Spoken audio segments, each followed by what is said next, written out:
Well, I've been a follower of politics for decades, Bill. I have 3 college degrees, all in political science and law. But it was actually during the ice storm, which was also during COVID, where 2 of my clients died. They froze to death.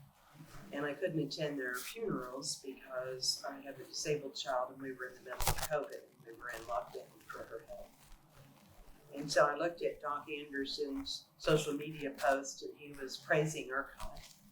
And I wasn't very happy at ERCOT with 2 deceased clients. And I said, I think we deserve better than this. And I decided at that point in my living room to run for the Texas House of Representatives.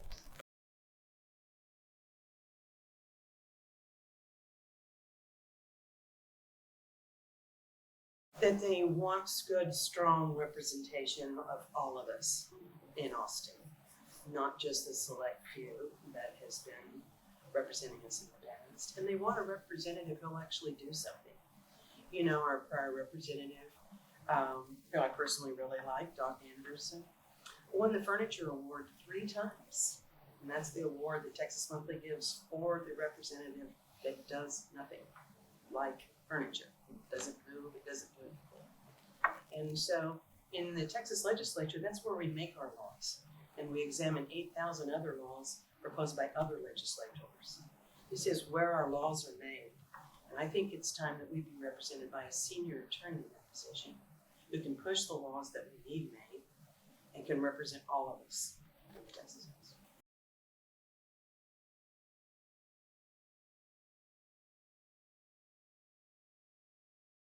Women's reproductive health and the fact that we have women dying in ERs because of these terrible laws that have no exception for life of the mother, health of the mother, rape, incest, or something very near and dear to my heart, disabled children, or disabled girls specifically. I have a little girl with Down syndrome, and I had to go to court to protect her life. And it's a shame that in Texas we have no exceptions for women's health.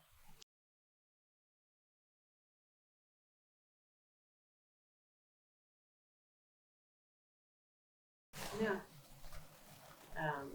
I love my community, and I think I really could serve it well. I think I'm the most qualified candidate. And actually, I've not experienced anything nasty. I've not had a door slammed on my face. I've not had any vulgarity. I'm not saying, ask me in 60 days, maybe that'll change. But I am very warmly received in the Glenn County. I've been here for 3 decades and represented so many people here. I stand on my reputation.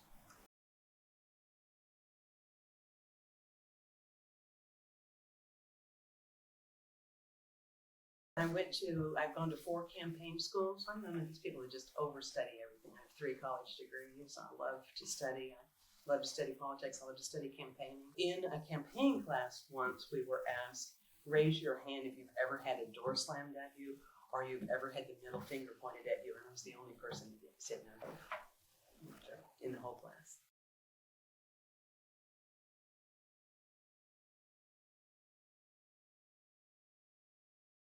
Extremely racially gerrymandered. McLennan County it's just a square box. And you notice how 3 sides of these are squares.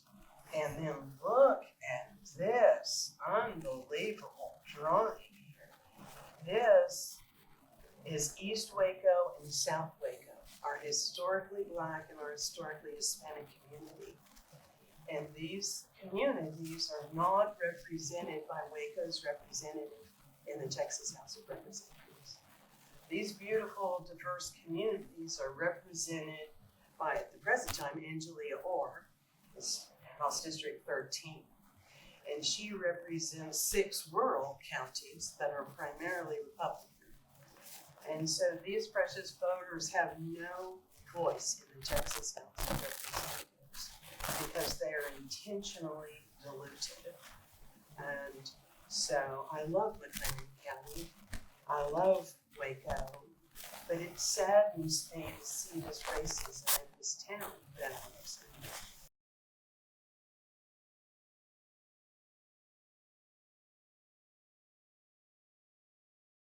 A breath of fresh air. I'm so excited. I have been following Kamala Harris since she first got on the campaign trail as a Democratic candidate for president before. She was who I supported. I have a t-shirt, Kamala Harris for president, and a button. Not for this campaign, but the last campaign. So first time I saw her, I recognized her as an amazing leader, speaker, and uniter. And so when she was picked as vice president, I was thrilled. And now that she is president, I'm thrilled. I just think her calm, she's almost like a warm blanket, mamala, like mom, and I'm a mom. I think she'll unite our country. And we need to get over this division. And I just think she's a breath of fresh air.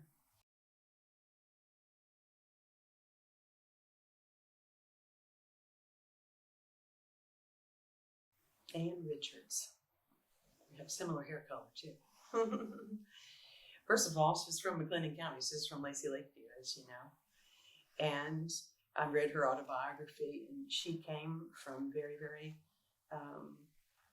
difficult childhood, very poor, and rose up in politics as a Democrat against a whole bunch of Republicans, and just did a great job. I love her sense of humor. I love her fieriness. I got to vote for her, but I never got to meet her. I remember the Texas Monthly with her on a motorcycle. I don't know if they superimposed her head on that or whatever, but she was in a leather outfit on a motorcycle. And I was like, man, someday I want to be like that woman. So she is my inspiration.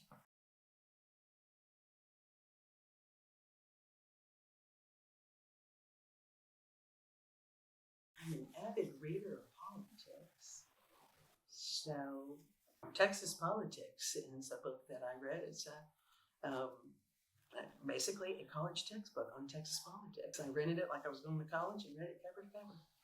Actually has a page in there that says no one will ever win in McLennan County as a Democrat. And I'm a proven wrong. That's the first book that comes to mind. But that's how much I study politics. I've actually read a college textbook on Texas politics.